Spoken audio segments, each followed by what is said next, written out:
Lord of the Mysteries. Chapter 681. Indirect Answer. Being the main focus of attention, Derek didn't choke. He eagerly said, "I've recently been in an exploration team led by the chief to Afternoon Town. It's a key gateway that leads to the giant king's court. It's a door that separates myth from reality."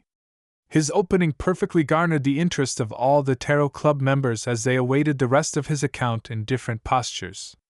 Derek skipped the unimportant experiences that they had during the journey, and he directly started his story from Afternoon Town. He first described the dead silence and darkness before how his three-member team discovered an underground altar. He then described how he identified the names, Ouroboros, Medici, and Sasser, and entered another side of the town without realizing it. There, he saw the titles such as Dark Angel and the words Rose Redemption.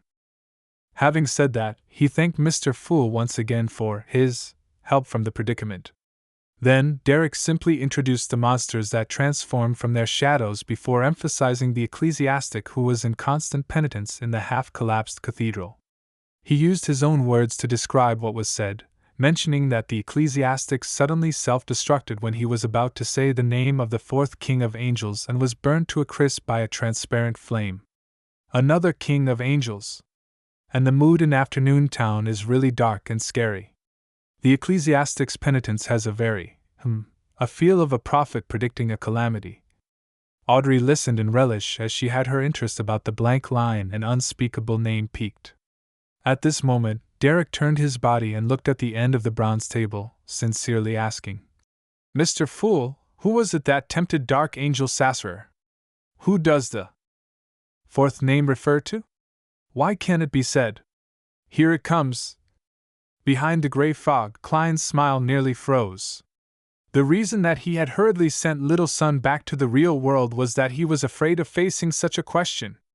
Back then, he was worried that Little Son would inquire about Dark Angel Sasser, and now, he was facing a question he didn't know the answer to. Thankfully, a magician never performed unprepared. After that day, Klein undoubtedly began to seriously consider how to answer such questions. Now, with great confidence, he landed his right palm on the armrest and said with a deep, meaningful glint in his eyes, "It's because it's concealed." He used his eyes and body language to hint to the Tarot Club members that concealment wasn't to be taken at face level, and it had a deeper, more substantial meaning. As for what it was, they had to figure it out themselves. Deities had deep reasons to conceal certain matters. After finishing this series of actions, Klein couldn't help but feel penitent. He felt that his charlatan vibes were increasing. Meanwhile, he felt regret that the hermit's prying into his secrets was a result of his temptations. This was because Mr. Fool would use his eyes and body language to provide additional hints. Therefore, all the members would subconsciously observe his attitude. "That's because I have no solutions. Without doing this, how am I supposed to continue the act? It's not like I'm a real evil god." Klein sighed silently. Secret? The name itself is a secret? The content which Mr. Fool wishes to point out is in here. Which names are concealed? True gods at sequence 0? Alger instantly thought of many things as he came up with a theory by combining many of the matters which Little Son had previously mentioned. When a name itself becomes concealed, it means that the matter involves a true god. Furthermore, it's very likely to have the Evernight goddess involved. It's because she's the mother of concealment. The extreme danger of the darkness in the forsaken land of God indirectly proves this point. Katla came up with an unconfirmed theory, based on the knowledge she had and a hint from Mr. Fool. Meanwhile, she was almost certain that the calamity the ecclesiastic was referring to was the cataclysm that ended the third epoch. A king of angels who was tempted, Afternoon Town residents who fell from grace, a town being corrupted bit by bit, a black flower of calamity that blooms. All of that buried in epoch, creating the forsaken land of God. What a heavy sense of history. Katla couldn't help but think poignantly. While the Tarot Club members were in contemplation, Klein also began to analyze the reason for the empty name, and the reason why it couldn't be said. Could it be the true name of a deity? A true god had tempted Dark Angel Sasser, and the fourth name representing the King of Angels also became a true god later? But it's not like I haven't said the true name of a deity before. Primordial Demonis Cheek is understood by many to be on the same level as the 7 deities. It's not like anything happened in the end. Perhaps it has something to do with the language used? The languages of Lone, Intis, and Fez-Sak, and even ancient Fez-Sak do not possess the ability to stir the powers of nature. On the other hand, the commonly used Jotun in the city of Silvercan. That ecclesiastic likely used a similar language. I should later try to pronounce Cheek using Jotun? Then I'll die on the spot and succeed in courting death. Forget it. Besides, having a blank name and an unspeakable name means different things. I've no idea why. At this moment, seeing how Little Sun was still in a confused daze without understanding Mr. Fool's meaningful hint, Alger volunteered to give an explanation. The 2 names might separately represent 2 deities, so they cannot be said. Perhaps the true creator had tempted Dark Angel Sasser, leading to the fall from grace of the few kings of angels and the residents of Afternoon Town. This brought about a great calamity. It's why he has a temple and statue in your forsaken land of God.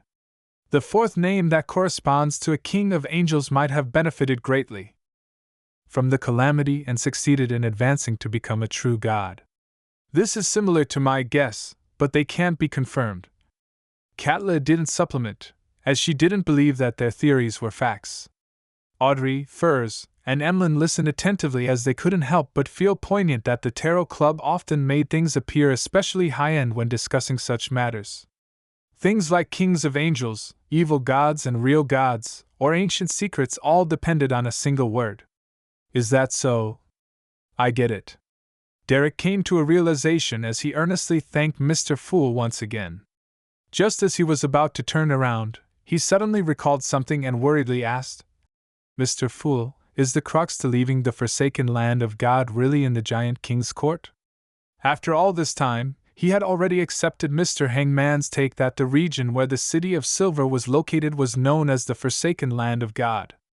That's what I believe, but the problem is that I'm unable to confirm it. To not search for the sea and switch to exploring the Giant King's court was likely Shepherd Lovia's suggestion. This can partially verify my theory, but it cannot eliminate the possibility that it's a conspiracy.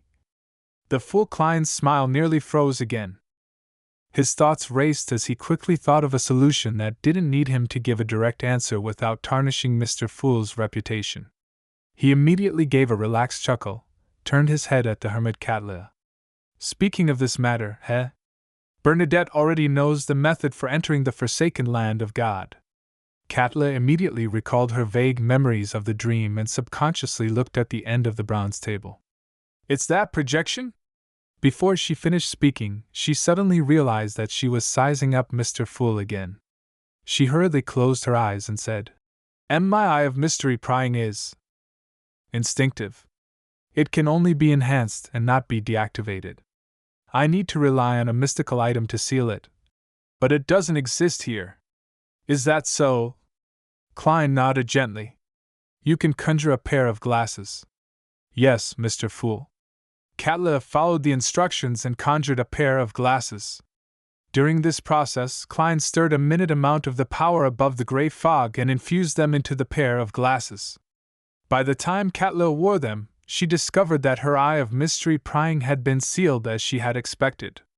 It was only at this point that Furs and company realized that Ma'am Hermit's eyes were extremely special. It had something to do with the prying of mysteries, and it didn't need to be activated to use it. It's no wonder we didn't notice it. Ma'am Hermit was severely injured because of her attempt to pry into the mysteries of Mr. Fool. Audrey moved her lips in enlightenment, having one of her questions answered. As for Alger, who recalled how the hermit had previously sized him up and how he had been wearing the clergy clothes of the Church of Storms, his face nearly darkened. Klein didn't wait for the members to calm down.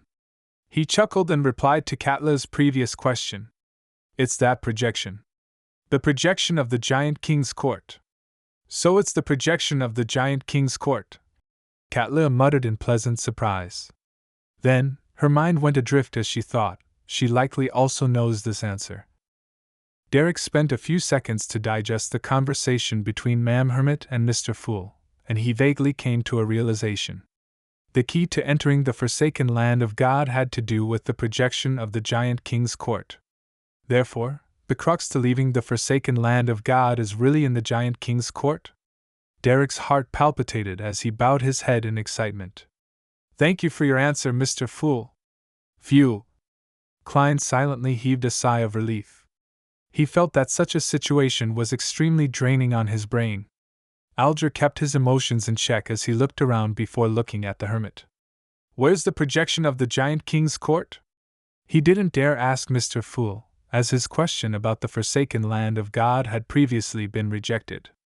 Katla answered frankly, in the waters on the easternmost front of the Sonia Sea. In the dream of the night time there. I happen to wish to share with all of you what I encountered this time. Audrey and Furs simultaneously slowed their breathing as they waited excitedly for Ma'am Hermit to recount her encounters, which were bound to be fantastic.